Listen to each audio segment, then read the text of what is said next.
नमस्कार दोस्तों, मैं अनिल गौतम आपका इस चैनल में स्वागत करता हूं।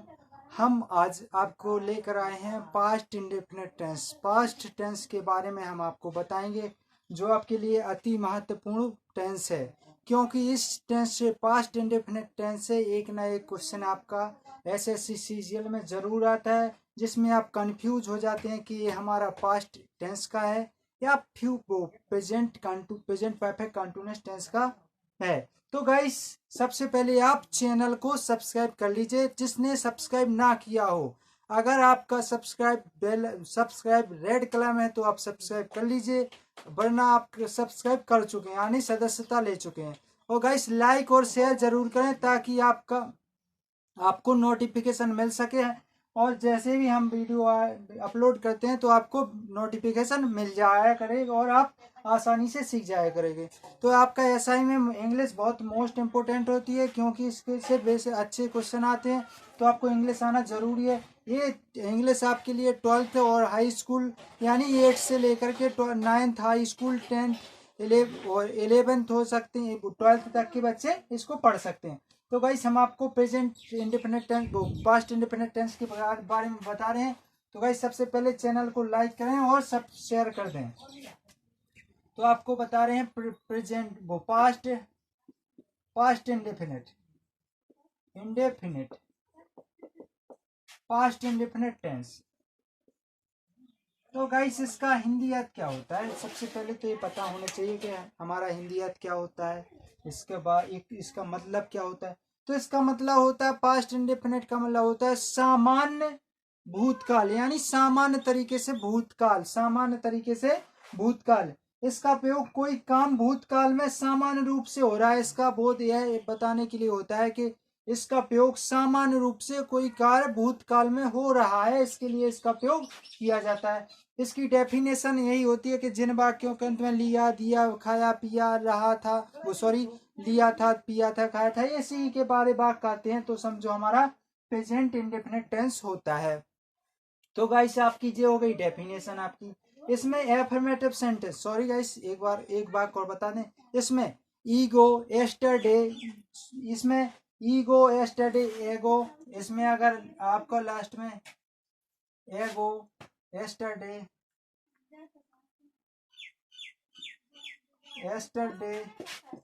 Last month,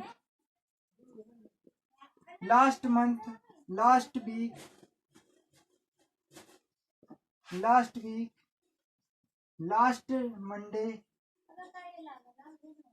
last Monday, last सन, लास्ट जैसे 1920 है, जे आपके दिए जाएं etc, तो समझो आपका पास्ट इंडेफिनिट टेंस है। आपको ये नहीं समझ, जैसे समय दिया रहता है कि एगो भी आ जाए, आपका एगो आ जाए, एस्टरडे आ जाए, लास्ट वीक आ जाए, लास्ट मंथ आ जाए, लास्ट मंडे आ जाए, या आपका लास्ट इन सन आ जाए। इन शब्दों में समय का बोध दिया रहता है। उस वाक्य में क्या आता है? जिन समय में जे बोध दिया रहता है, उन वाक्यों में पास्ट इंडेफिनिट टेंस आता है। जैसे एगो का उपयोग, एस्टरडे का उपयोग, लास्ट मंथ का उपयोग कैसे किया जाता है, जैसे हम आपको बता रहे हैं। जैसे हमने कहा, Manoj come here yesterday, Manoj come here, देखना गाइस आप सही या गलत। मनोज कम हेयर, गाइस ध्यान से गौर से देखना, फिर हम आपको बता रहे come here yesterday, Manoj come here yesterday. तो गाइस, ये बताइए आप, एक क्या क्वेश्चन सही है या गलत है? तो गाइस, ये क्वेश्चन बिल्कुल आपका रॉन्ग है, 1% सही नहीं है। क्यों नहीं है? क्योंकि पास्ट इंडेफिनिट टेंस में हमारा जो वाक्य होता है, क्रिया होती है, उसकी सेकंड फॉर्म लगाई जाती है, यानी दूसरा रूप लिखा जाता है। क्या लिखा जाता है? दूसरा रूप लिखा जाता है। यस्टरडे हमारे, इसको ऐसा नहीं करेंगे, फिर आप ऐसा कर देंगे कि Manoj has come here yesterday,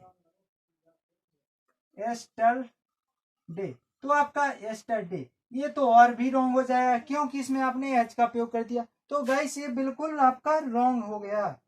sorry guys, यहाँ पे कैम हो जाए, हो जाएगा। बिल्कुल आपका रॉन्ग हो गया। क्यों हो गया रॉन्ग? क्योंकि ये पास्ट इंडेफिनिट टेंस का वाक्य है और आप उसमें हैज लगा रहे हैं, तो बिल्कुल गलत होगा आपका। तो इसीलिए हम बिल्कुल सही करने आपको बता रहे हैं, सही कैसे किया जाता है। तो ago yesterday, last month, last week, last Monday, last सन, ये दिए हो तो हम समझ लेते हैं कि हमारा पास्ट इंडेफिनिट टेंस है।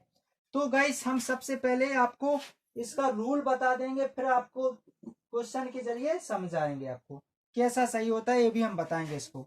तो गाइस नेक्स्ट वो रूल्स के बारे में हम बता दें आपको फिर से।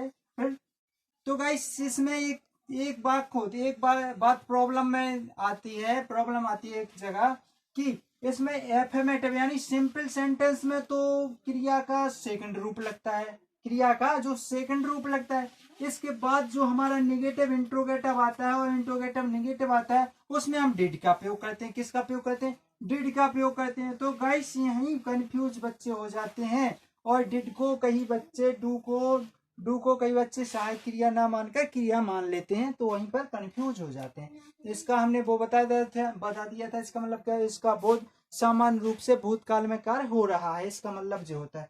अब आप रूल देख लीजिए। इसका रूल होता है कि यानी पहले तो हम सब्जेक्ट के बारे में सब्जेक्ट लिखते हैं। सब्जेक्ट के बाद जो हमारी वर्ब होती है यानी क्रिया, जैसे रहा, खाना खाया, पिया, लिया, दिया आदि, जाना, आना, तो जी हम पढ़ना, सिखाना या सीखना, तो जी हमारे जी क्या हुआ? पढ़ाना। जी क्या हुआ? हमारे वर्ब हुए। तो वर्ब का दूसरा रूप लिखते हैं। कैसा? सेकंड रूप लिखते हैं। सेकंड रूप पहले तो आपको वर्ब आनी चाहिए। वर्ब गाइस हमने कहा था आपको कि हम पीडीएफ में दे देंगे। गाइस आप तो कोई जुड़ता ही नहीं है, तो हम पीडीएफ में कैसे दे दें आपको?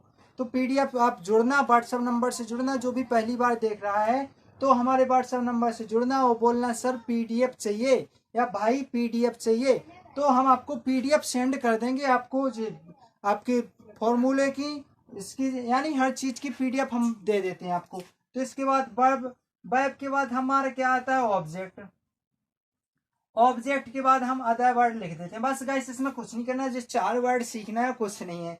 कैसे सीखना है जी हम बता रहे हैं आपको। सब्जेक्ट यानी कर्ता होता है, वर्ब यानी क्रिया होती है, अदर वर्ड सॉरी ऑब्जेक्ट यानी अन्य शब्द होते हैं, अदर वर्ड यानी होता है, ऑब्जेक्ट यानी कर्म होता है सर, और ऑब्जेक्ट यानी अदर वर्ड होता है। तो कुछ नहीं करना है आपको, बिल्कुल सिंपल करना है। जैसे हमने कहा कि ही कम, ही केम, कम की सेकंड फॉर्म होती है कम, कम केम कम, तो सेकंड केम हो गई।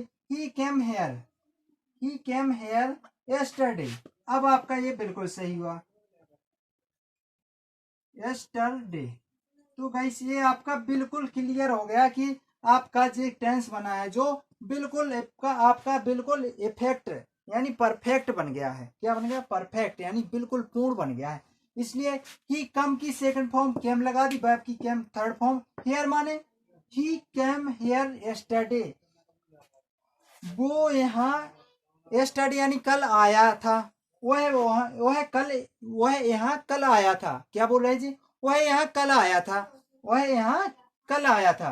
तो इसका मतलब है पास्ट टेंस में वर्तमान की बात सामान्य रूप से बोले, वह कल यहाँ आया था, तो ये बोल रहे हैं। जैसे नेक्स्ट एग्जांपल हम आपको दे रहे हैं, जैसे हमने कह दिया Manoj have come here yesterday, ये तो गलत हो गया था। अब ही, इस यहाँ पर हम नाम भी दे सकते हैं आपको। जैसे हमने एक और कहा ही डिड, जैसे हमने कहा एक और आपके लिए कि दीपक ऑलवेज केम लेट, दीपक, दीपक ऑलवेज, दीपक ऑलवेज, दीपक ऑलवेज है, दीपक ऑलवेज कम लेट, कम नहीं गाइस केम हो जाएगा इसका, केम लेट।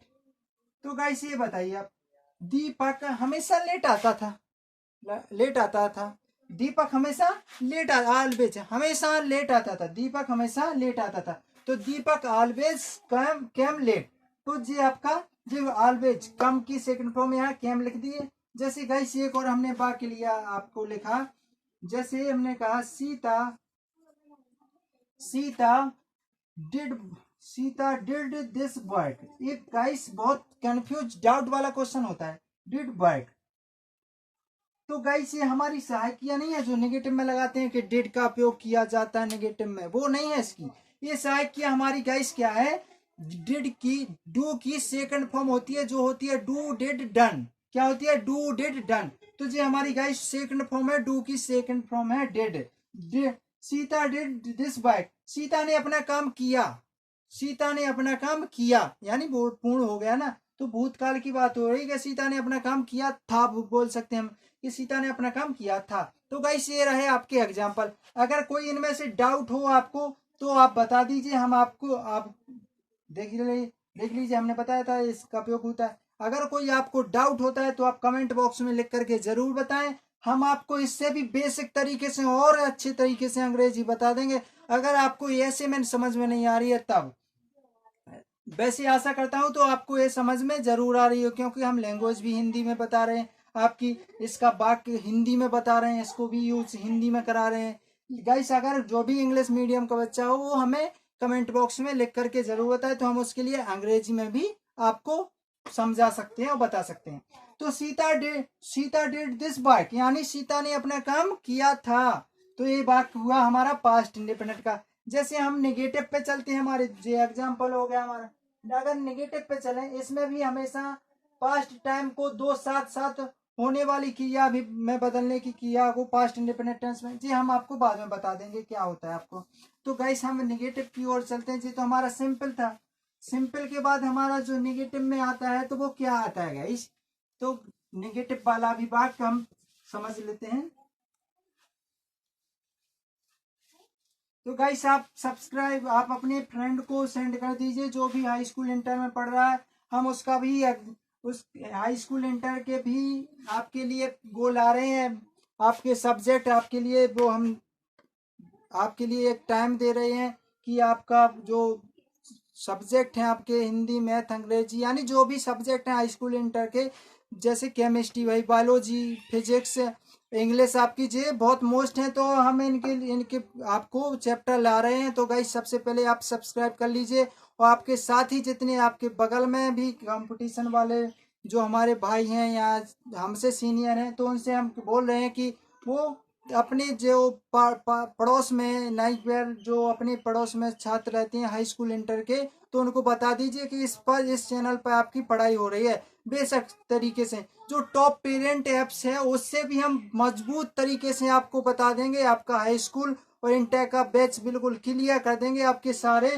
जो सब्जेक्ट हैं सारे सब्जेक्ट क्लियर कर देंगे। गाइस अगर 12th के बच्चे अगर मैथ के इकट्ठे हो यानी काफी जने सब्सक्राइब कर लें तो आपका मैथ भी कंप्लीट करवा देंगे, जीके की आपकी जो केमिस्ट्री बायोलॉजी और फिजिक्स जी आपके बिल्कुल क्लियर बेसिक तरीके से करवा देंगे। अंग्रेजी आपकी चल ही रही है, इससे आपकी जो रिलेटिव आती है वो हम अलग से करा देंगे। तो गाइस हम इसकी ओर चलते हैं। गाइस लाइक जरूर करें ताकि हम आपके लिए और मेहनत कर सकें।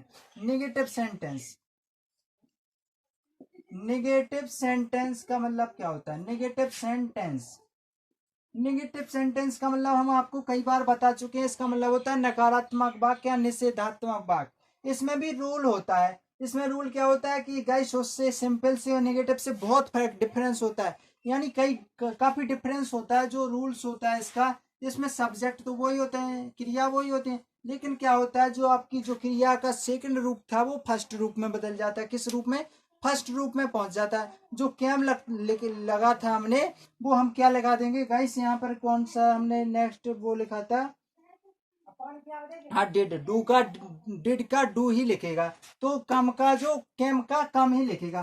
तो गाइस इसमें डू और डिड का प्रयोग किया जाता है, डू डिड का प्रयोग किया जाता है, सॉरी गाइस इसमें ओनली डिड का प्रयोग किया जाता है, डिड नॉट का, डिड नॉट का प्रयोग किया जाता है। डिड नॉट का प्रयोग इसलिए किया जाता है क्योंकि जिस की या डू की हमेशा ही डिड हो जा तो सेकंड रूप में तो जो बदल ही गई है, तो हम वर्ब की सेकंड रूप क्यों लगाएं भाई। तो जो subject did not plus verb की फर्स्ट फॉर्म, वर्ब की जो हमारी फर्स्ट रूप होता है वो लिख देते हैं। इसके बाद गाइस हम क्या लिखते हैं, ऑब्जेक्ट, ऑब्जेक्ट लिख दिया हमने। ऑब्जेक्ट के बाद जो हमारा आधा वर्ड होता है वो लिख देते हैं। गाइस इसमें कुछ नहीं, केवल जी चेंज हो गया, इसमें डिड नॉट आ गया, डिड नॉट आ गया और इसकी जो सेकंड रूप था वो फर्स्ट रूप में बदल गया आपका। तो गाइस जैसे हम एक एग्जांपल के तौर पे आपको बता देंगे कि निगेटिव सेंटेंस में क्या किया जाता है। जैसे हमने कहा she did not come study, जैसे हमने कहा she she did not come. अगर हम गाइस यहाँ पर कैम कर दें, came, she did not came here yesterday,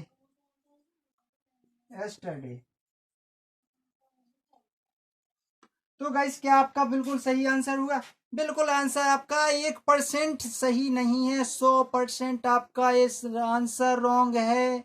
क्यों है? क्योंकि यहाँ पर हमने वर्ब की फर्स्ट फॉर्म लिखी है, सेकंड फॉर्म का फर्स्ट रूप में बदल गया, तो हमें यहाँ पर कम। अब बिल्कुल आपका क्लियर 100% करेक्ट हो गया। She did not come here yesterday, वह हमेशा लेट नहीं आता था, कभी कभी आता था। इसका मतलब ये हुआ कि वह हमेशा लेट नहीं आता था, यानी कभी कभी लेट आता था, लेकिन आता तो जरूर था। लेट आए या बाद में पहले आ जाए तो वो, यानी क्या हुआ, सॉरी गाइस, यहाँ हमेशा आता था, लेट नहीं लिखा है, सॉरी गाइस। इसका हिंदी अर्थ होता है कि वह हमेशा यहाँ आती थी, हमेशा यहाँ नहीं आती थी।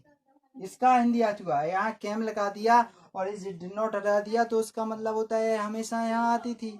लेकिन इसका क्या हुआ, she did not come here yesterday, और हमेशा यहाँ नहीं आती थी, कभी कभी आती थी। लेकिन नेक्स्ट एग्जाम्पल के तौर पर हम देख सकते हैं, जैसे हमने कहा मनोज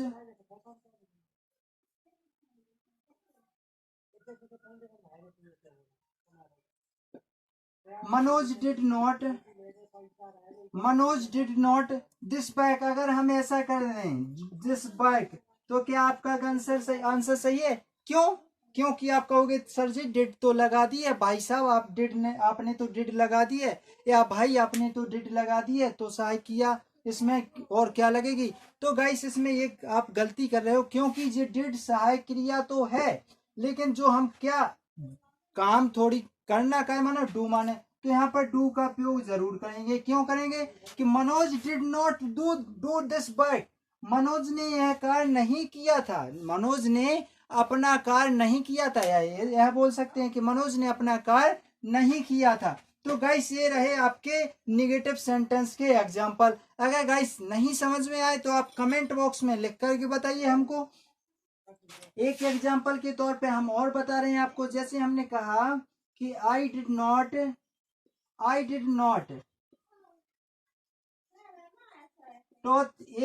टॉच इंग्लिश,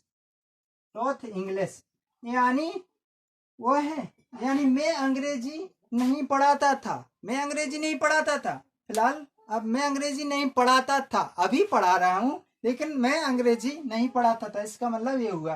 तो I did not thought English, मैं अंग्रेजी नहीं पढ़ाता था। तो गाइस ये रहे आपके नेगेटिव सेंटेंस वाले एग्जाम। आपको बता रहे हैं हम आपको कि नेगेटिव के बाद जो हमारा इंट्रोगेटिव आता है वो कैसा होता है, वो उसके बारे में बताते हैं।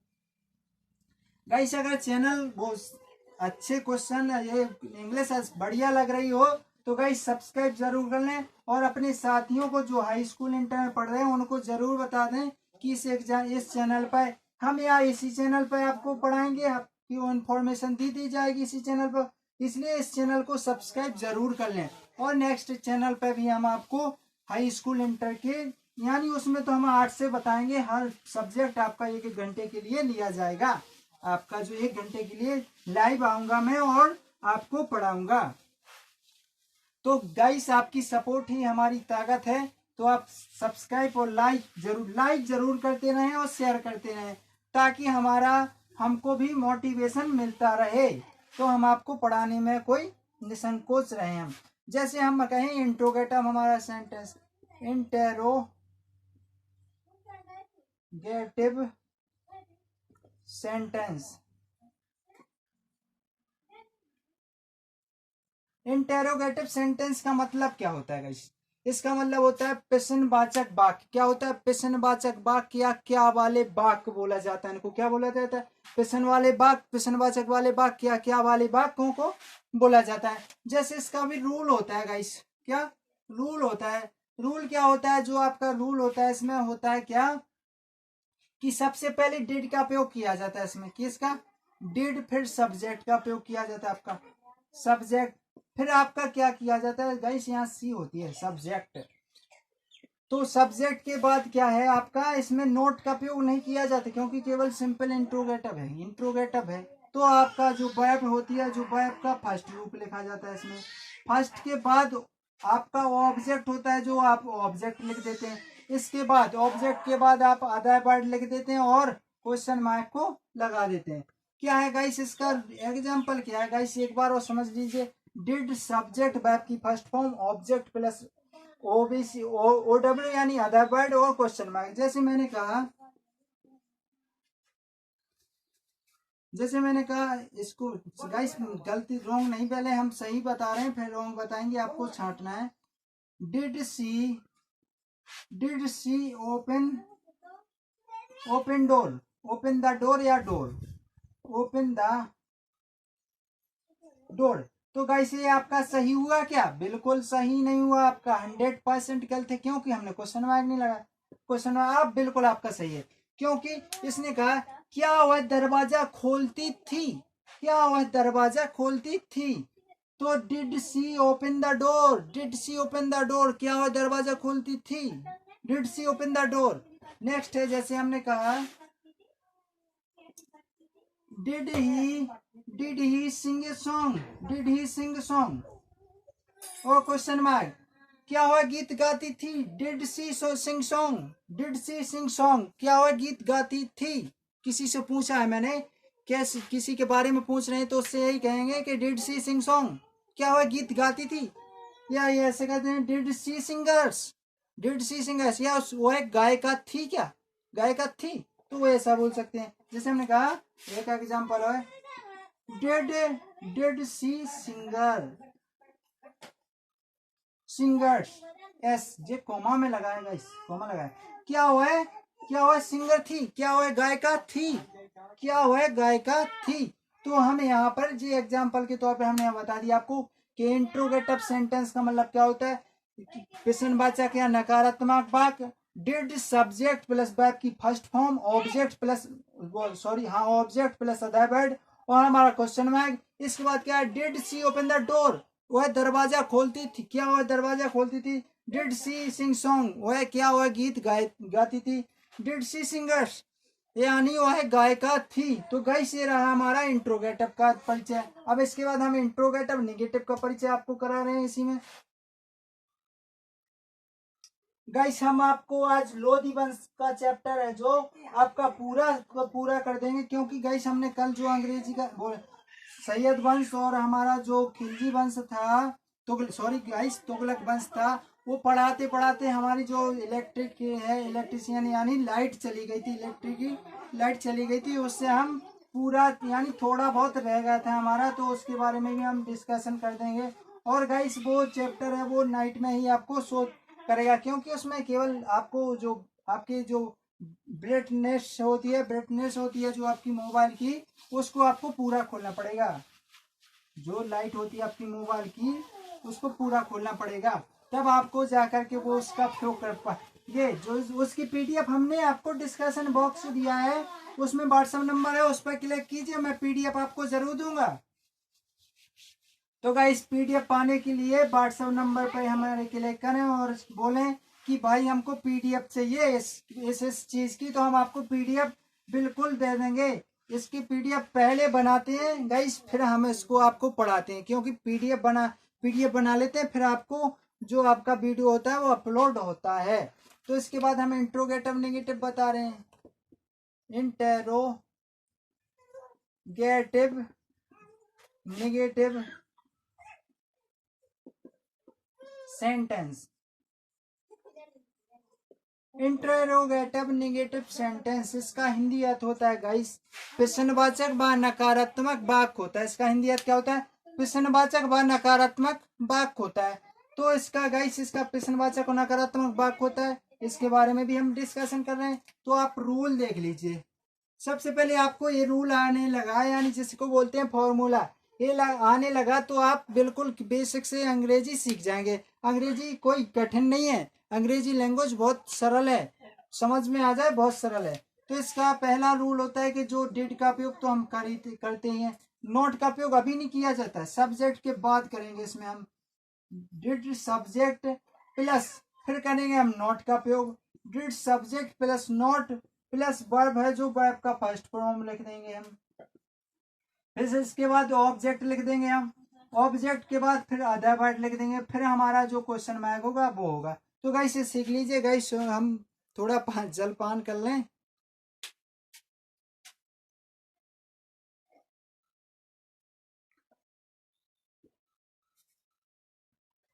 हाँ तो गाइस आपको object plus other word plus question mark होता है। इसके बाद हम इसका एग्जाम्पल के तौर पे आपको बता रहे हैं। तो एग्जाम्पल क्या है आपका? एग्जाम्पल ये रहा कि जैसे मैंने कहा कि सी, आपको बताना है एक इस गलती नहीं, पहले हाँ ये लिख देते हम। सी डिड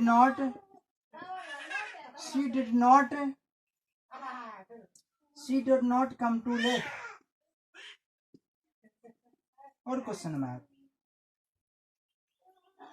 वो है लेट, क्या वो है इसका तो बताया कि क्या वो लेट नहीं आई थी, लेट नहीं आई थी, यानी इसको हमने बताया कि क्या हुआ लेट नहीं आई थी, इसमें तो ये बोला है। जबकि हमने ये बना दिया, तो ये हमारा 100%, 100 में 100% रॉन्ग हो गया। क्यों हो गया? क्योंकि हमने सहायक किया तो हमने बाद में लगा दी भैया, कर्ता के बाद लगा दी, तो हमें इसको हटा देंगे। क्या करेंगे गाइस? सबसे पहले लिख देंगे हम डिड का प्रयोग। फिर डिड के बाद क्या लिखेंगे? सी लिख देंगे हम। Did she not come to late, यानी कम टू लेट और question mark. Did she not come to late, क्या हुआ लेट आई, क्या हुआ लेट नहीं आई थी, क्या हुआ लेट नहीं आई थी। तो इसका जो हिंदी वाक्य हुआ क्या हुआ लेट नहीं आई थी, ये हुआ। इसमें देखिए हमने फर्स्ट ही फॉर्म लगाया, नॉट लगा दिया, सब्जेक्ट जे रहा हमारा, डिड जे रहा, ऑब्जेक्ट हमारा जे रहा, आधा वर्ड है नहीं और क्वेश्चन मार्क जे लगा दिया। तो गाइस ये रहा हमारा एग्जाम्पल। इसके बाद एक और एग्जाम्पल बता रहे हैं हम आपको। डिड दे नॉट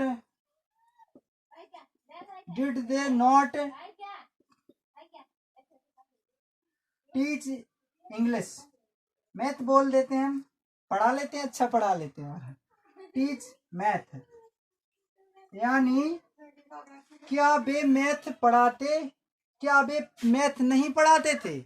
अब पहले की बात बोल रहे हैं, क्या वे मैथ नहीं पढ़ाते थे, फिलहाल तो अभी पढ़ा रहा होगा या पढ़ाता होगा।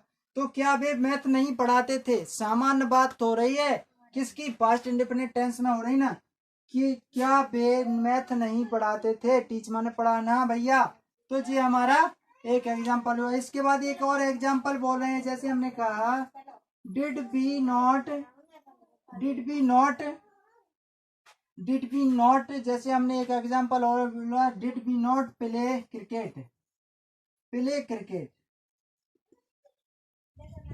और क्वेश्चन मार्क, यानी did we not play cricket, क्या हम क्रिकेट नहीं खेलते थे, क्या हम क्रिकेट यानी गेंद बल्ला नहीं खेलते थे, बोल सकते हैं हम बुंदेलखंड में। तो क्योंकि हम बुंदेलखंड से हैं, आप चैनल को भी बाद में हमने बुंदेलखंड इसीलिए लिखा है कि डिड बी नॉट, ये नहीं लिखा है गाइस, हम तो वो पढ़ रहे हैं। Did we not play the cricket, play cricket बोल सकते हैं, प्ले द क्रिकेट बोल सकते हैं। तो गाइस ये रहा कि did we not play cricket, यानी क्या हम क्रिकेट नहीं खेलते थे। ये रहे आपके एग्जाम्पल। गाइस इसके बारे में अगर कोई सा भी क्वेश्चन कंफ्यूज आ रहा हो तो आप कमेंट बॉक्स में लिख करके जरूर बताएं, ताकि हमको भी पता चल सके कि आपको समझ में आ रहा है या नहीं आ रहा है। तो गाइस ये रहे आपका सेशन पास्ट इंडेफिनिट टेंस का। गाइस एक बार और हम बता देते हैं कि इस चैनल पर मैथ, जीके और अंग्रेजी आपकी बेसिक तरीके से चल रही है। जीके चल रही है आपकी नोट्स के जरिए चल रही है, जो मोस्ट इम्पोर्टेंट नोट्स होते हैं जिसके बारे में हम बता रहे हैं। मैथ आपका बेसिक तरीके से यानी 0 टू हीरो बनाने के लिए चल रहा है, आपको बिल्कुल बेसिक से। आपको अगर एक नहीं आता है तो हम एक से लेके जो 100 तक होता है वहां तक सिखा रहे हैं आपको। 1 से लेकर 100 तक आपको बिल्कुल क्लियर 100% आपका मैथ कंप्लीट करवा रहे हैं। आप किसी का भी एग्जाम्पल दे लीजिए गाइस, बेसिक से तो MPSI के लिए मैथ हम चला रहे हैं, लेकिन जी के गाइस आप कोई भी एग्जाम्पल दे लीजिए, एग्जाम दे लीजिए, उसमें आती है। तो गाइस जीके को जरूर देखें और मैथ को भी जरूर देखें।